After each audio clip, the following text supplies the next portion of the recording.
अध्याय 8 बेवकूफ व्यायाम।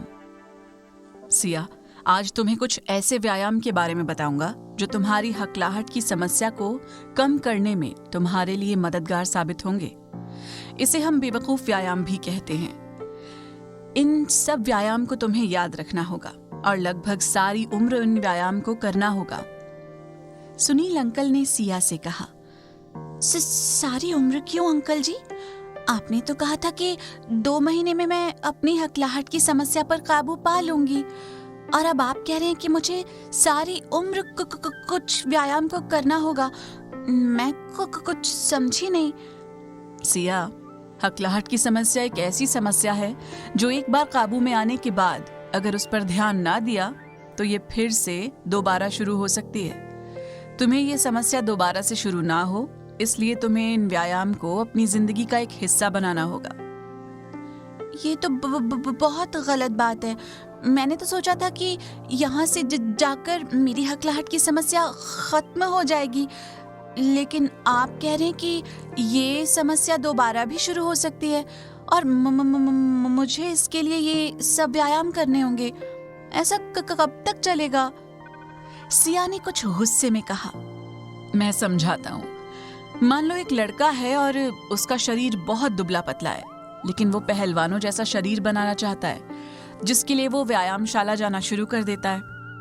व्यायामशाला में जो उसका गुरु होता है वो उसे सब कुछ समझा देता है, यानी मैं उसे सब व्यायाम और खाने पीने के बारे में बता देता हूँ। कुछ महीनों तक वो अपने गुरु के बताए रास्ते पर चलता है और उनके कहे अनुसार ही व्यायाम और खाना पीना करता है, जिस वजह से उसे धीरे धीरे परिणाम मिलने शुरू हो जाते हैं और उसे अपना शरीर पहलवानों जैसा बनना लगने लगता है।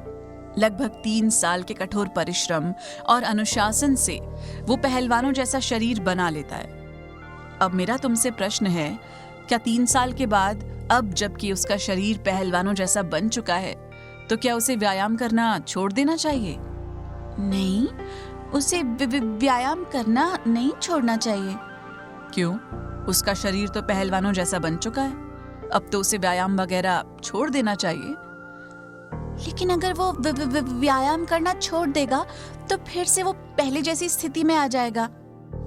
ठीक वैसे ही जब तुम हकलाहट की समस्या संबंधी व्यायाम करने छोड़ दोगी तो तुम्हें ये समस्या फिर से शुरू होने का अंदेशा हो सकता है। बाकी घबराने और डरने की कोई जरूरत नहीं है। ये व्यायाम लगभग 1 घंटे में खत्म हो जाते हैं, यानी तुम्हें पूरे दिन में सिर्फ 1 घंटा इन व्यायाम को करने में लगाना है। तो क्या सारी उम्र मुझे 1 घंटा ये व्यायाम करने होंगे? मान लो अगर इसी कारण या किसी वजह से मैं कुछ महीने इन व्यायाम को नहीं कर पाती तो? सिया, घबराने की जरूरत नहीं है, क्योंकि समय के साथ साथ इन व्यायाम को करने की अवधि कम होती जाएगी। फिर तुम्हें सप्ताह में 1 बार या महीने में 2 या 3 दिन ही इन व्यायाम को करने की जरूरत होगी।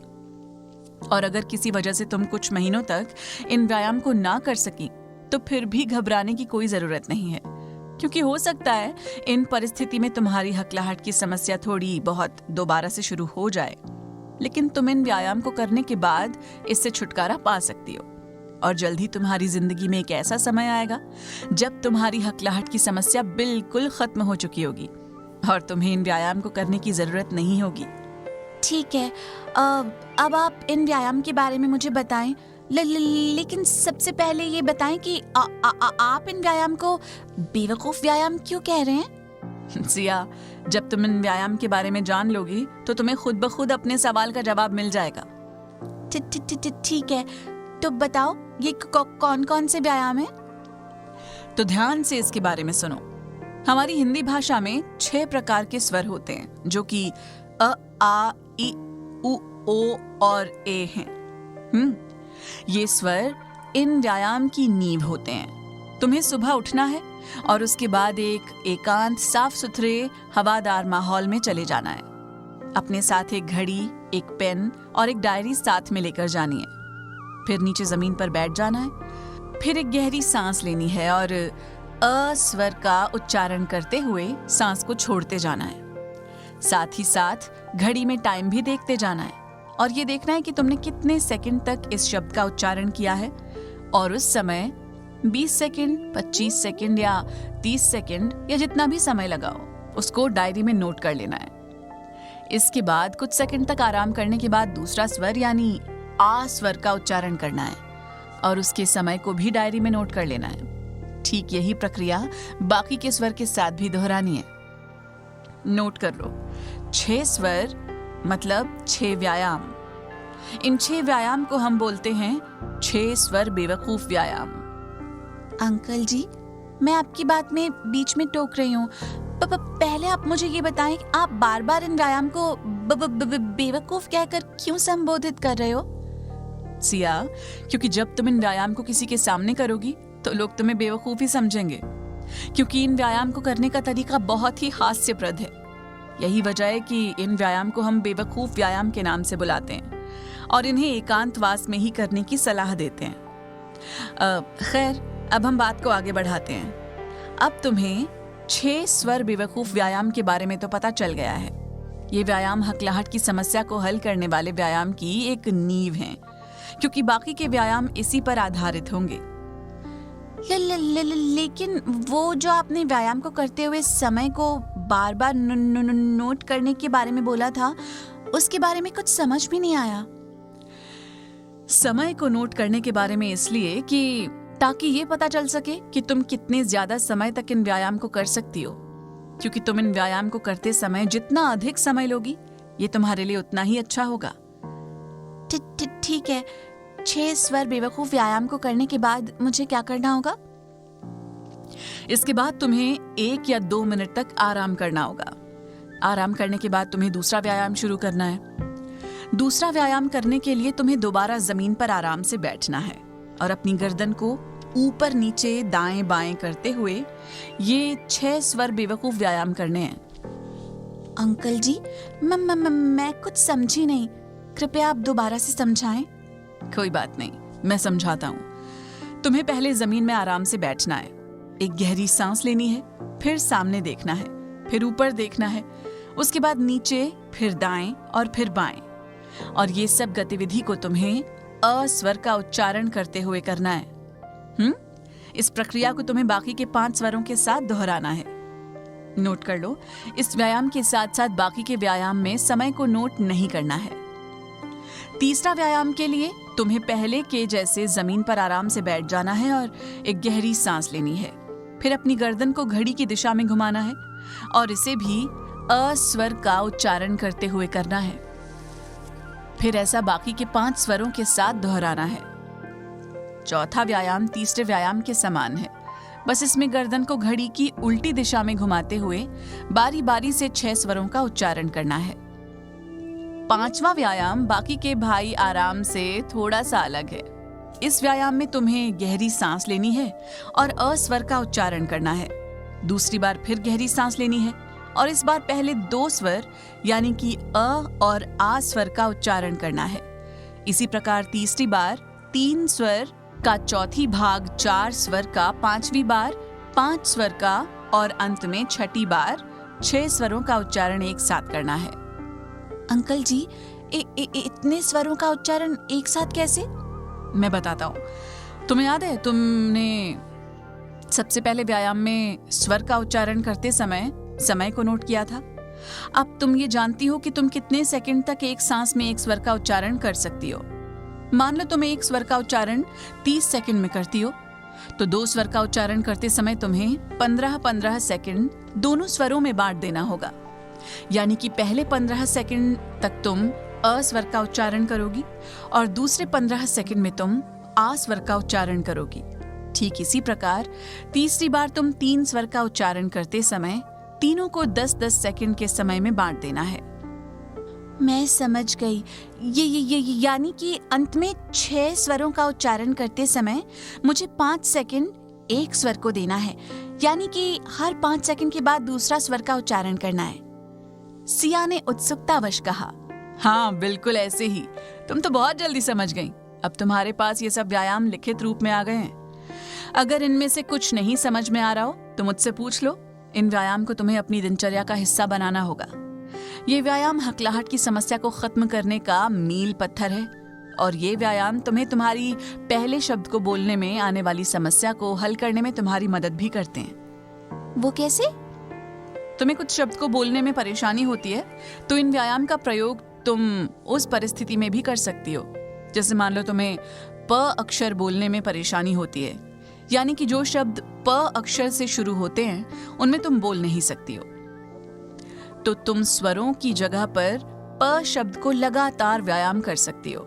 यानी कि एक गहरी सांस लेकर अ स्वर का उच्चारण करने के बजाय प शब्द का उच्चारण करना है, और आ स्वर के बजाय पा शब्द, फिर ई की जगह पी शब्द, ऊ की जगह पू शब्द, उसी प्रकार ओ की जगह पो शब्द का उच्चारण करना है। ठीक है, मैं समझ गई। क्या समझ गई? यही कि मुझे जिन शब्दों को बोलने में परेशानी होती है उनको इस व्यायाम की सहायता से बोलना है। जैसे कि मुझे क, ह, ठ, च, त और फ आदि अक्षरों को बोलने में परेशानी होती है। यानी जिन शब्दों की शुरुआत इन सब अक्षरों से होती है और उन्हें मैं ठीक ढंग से बोल नहीं पाती, तो उनका भी उपरोक्त विधि के द्वारा व्यायाम करना है। बिल्कुल ठीक। तो ये हैं वो सारे बेवकूफ व्यायाम। अगर तुम्हें इनके बारे में कुछ समझ में नहीं आया और तुम्हें इनके बारे में कुछ पूछना है तो तुम बेझिझक पूछ सकती हो। अंकल जी, इनके बारे में तो कुछ नहीं पूछना, लेकिन मैं आपके बारे में कुछ जानना चाहती हूँ। तुम मेरे बारे में क्या जानना चाहती हो?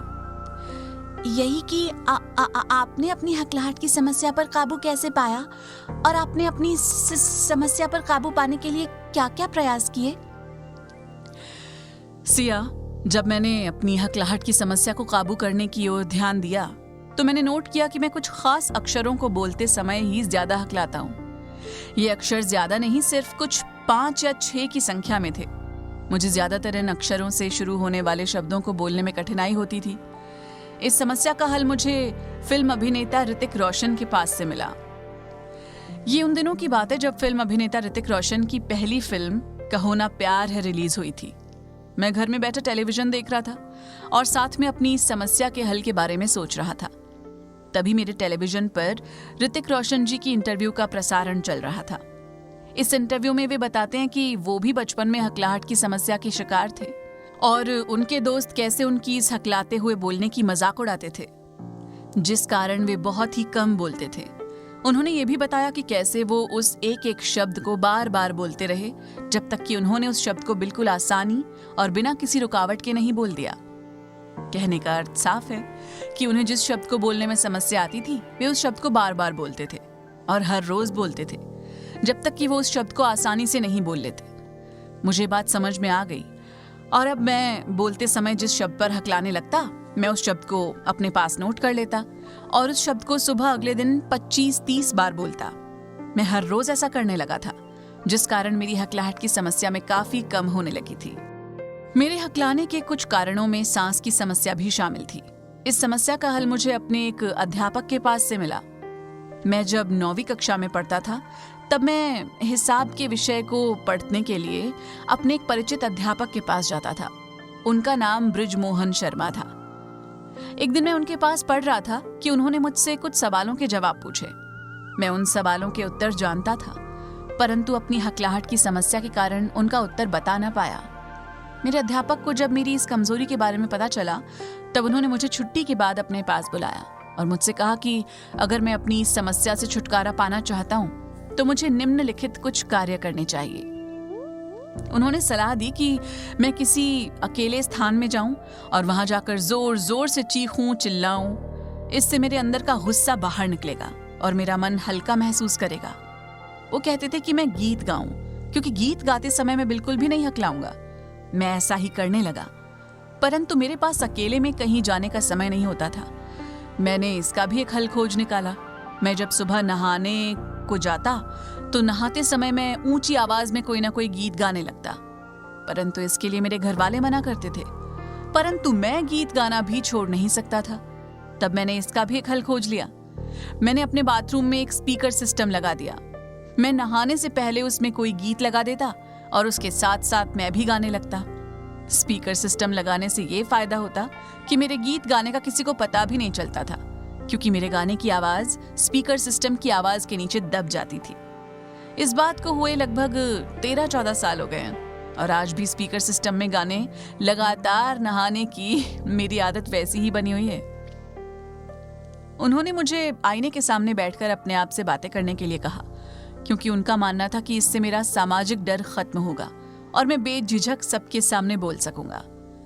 मैं रोज आईने के सामने बैठता और अपने आप से बातें करता। मैंने अपने बाथरूम में भी आदम कद का आईना लगवा लिया, जिससे मैं नहाते समय भी प्रैक्टिस कर सकता था। ये तरीका मेरी हकलाहट की समस्या हल करने में काफी मददगार साबित हुआ। हकलाहट की समस्या किसी घर की दीवार पर लगे पीपल के वृक्ष की तरह होती है, क्योंकि पीपल का पौधा जब किसी दीवार पर लग जाता है तब उसे पूरी तरह से नष्ट करना थोड़ा मुश्किल होता है। उसे जितनी बार काटने की कोशिश करेंगे ये उतनी बार ही वापस उग जाएगा। इसे पूरी तरह से नष्ट करने के लिए बार बार काटना पड़ेगा। मेरा कहने का ये मतलब है कि बार बार ये ध्यान रखना पड़ेगा कि ये फिर से ना उग जाए। किसी कारणवश अगर हमने ध्यान रखना बंद कर दिया और ये पौधे से पेड़ बनना शुरू कर देगा और साथ साथ घर की दीवार को भी नुकसान पहुंचाता जाएगा। इसीलिए अगर इस तरह के नुकसान से अपने घर को बचाना है तो समय समय पर पीपल के पौधे को काटते छांटते रहें। ये न हो कि ये एक दिन इतना बढ़ जाए कि आपके पूरे घर को ही नुकसान पहुंचाना शुरू कर दे। ठीक इसी प्रकार हकलाहट को भी उसकी शुरुआत में ठीक करने की कोशिश करनी चाहिए। उसे इतना नहीं बढ़ने देना चाहिए कि यह आपके जीवन को नुकसान पहुंचाना शुरू कर दे। किसी कारणवश अगर ये बढ़ गई है तो समय समय पर इसे नियमित व्यायाम से ठीक करने की कोशिश करते रहें, जो कि थोड़ी मुश्किल जरूर है लेकिन नामुमकिन नहीं। ये ना हो कि एक दिन हकलाहट इतनी बढ़ जाए कि यह आपकी घर दीवार की तरह आपके जीवन को भी नुकसान पहुंचाना शुरू कर दे। अथवा हकलाहट की समस्या पर काबू पाना और एक जंगली घोड़े को अपने वश में करना दोनों एक समान है। कहने का तात्पर्य ये है कि एक जंगली घोड़े को अपने वश में करने के लिए या उस पर नियंत्रण करने के लिए समय लगता है, और एक बार इसको अपने वश में कर लेने के बाद वो आपके नियंत्रण में आ जाता है। फिर जरूरत होती है उस नियंत्रण को बरकरार रखने की, ताकि वो फिर से आपके नियंत्रण के बाहर ना हो जाए। इसके लिए आपको समय समय पर ध्यान रखना पड़ता है। हकलाहट की समस्या भी कुछ इसी प्रकार है। कुछ विशेष प्रकार के व्यायाम और उचित देखरेख से ये समस्या काफी हद तक नियंत्रण में आ जाती है, परंतु इसका ये अर्थ नहीं है कि ये समस्या भविष्य में सदा के लिए समाप्त हो गई है।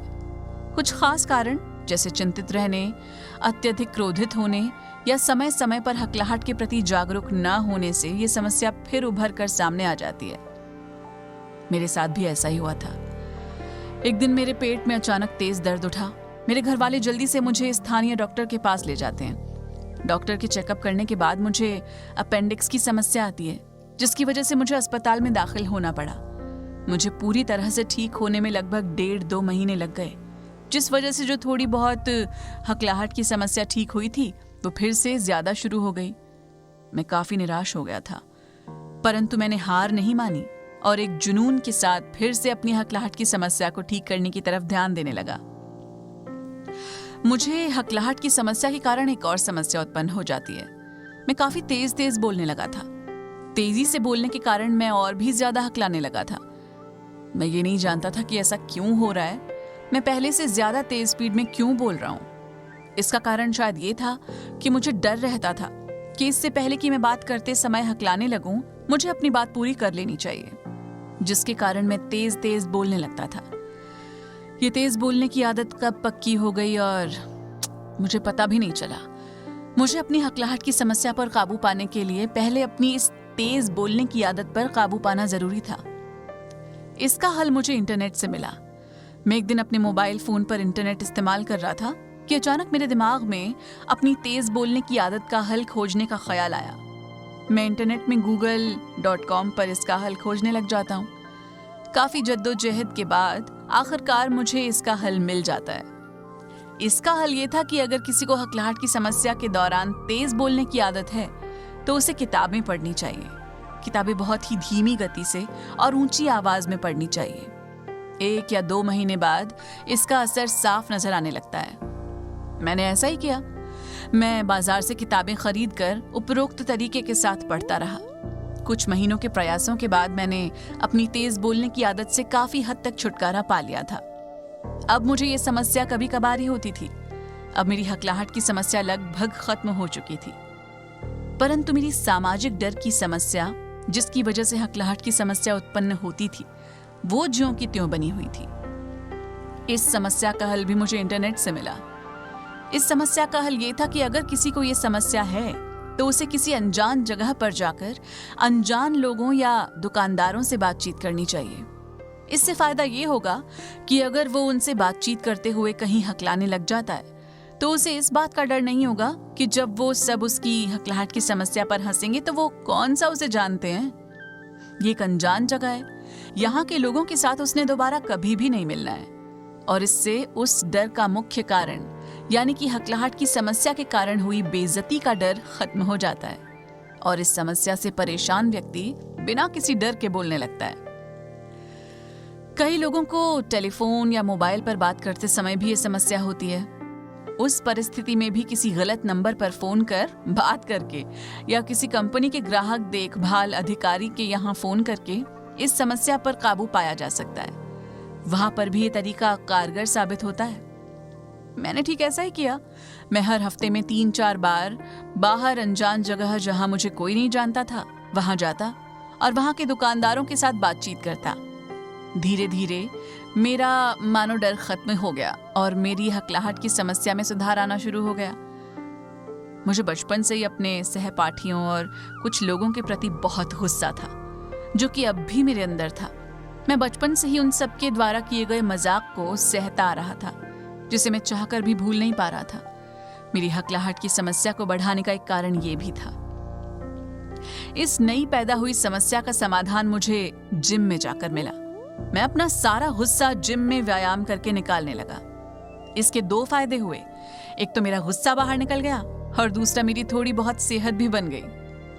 मुझे अपनी हकलाहट की समस्या को पूर्णतया काबू में करने के लिए लगभग 4 से 5 साल लग गए, परंतु ये पूर्ण रूप से कभी भी ठीक नहीं हो पाई। आज मेरी आयु 50 वर्ष के लगभग है। बेशक मैंने अपनी हकलाहट की समस्या पर पूर्ण रूप से काबू पा लिया है, परंतु अब भी कभी कभार ये समस्या उभर कर सामने आ जाती है, और जब भी मुझे ये समस्या होने लगती है मैं फिर से उपरोक्त गतिविधियां करने लगता हूँ, क्योंकि मेरा मानना है कि हकलाहट की समस्या एक ऐसी समस्या है जो अगर एक बार पैदा हो जाए तो सारी उम्र उस व्यक्ति के साथ ही रहती है। इस समस्या को केवल काबू में किया जा सकता है, खत्म नहीं किया जा सकता। जरा सी अवहेलना से ये समस्या फिर से अपना सिर उठाने लगती है। कुल मिलाकर मैंने अपने पिछले जीवन से ये निष्कर्ष निकाला है कि हकलाहट की समस्या को काबू में करने के समय समय पर उसकी ओर ध्यान रखना जरूरी है, और साथ ही वो कारक जिनसे हकलाहट की समस्या फिर से उभर सकती है, उनसे परहेज करना चाहिए।